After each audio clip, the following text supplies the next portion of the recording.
Hi, so let's talk about meningitis today.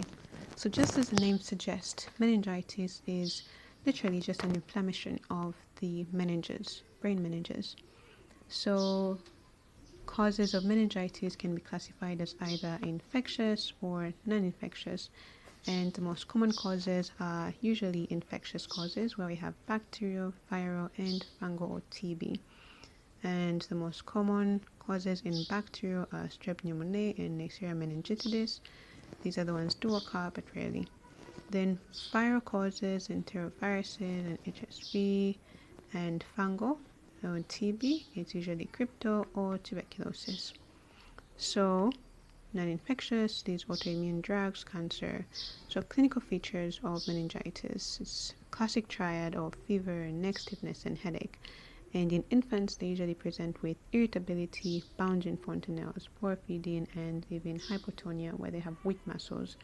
So what do we see on physical exam? We're going to see that they have a positive Kernick sign, Brzezinski sign, or even papilledema. Papilledema indicates that there is increased intracranial pressure.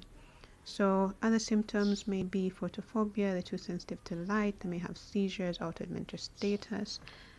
And when we look at what we should investigate for, we do full blood count therapy, blood culture, majorly these things, serum glucose, electrolytes, coagulation profile, HIV test, and definitively we need to do a lumbar puncture. All these things will help us identify what the cause is. Then with the treatment, it's usually empirical antibiotics, and different antibiotics are chosen for different age groups. And so we see that with neonates, it's usually ampicillin and gentamicin, or ampicillin with ceftriaxone. In adults, ceftriaxone, vancomycin, and in those older than 50 or in immunocompromised individuals, we're going to add an ampicillin to this duo.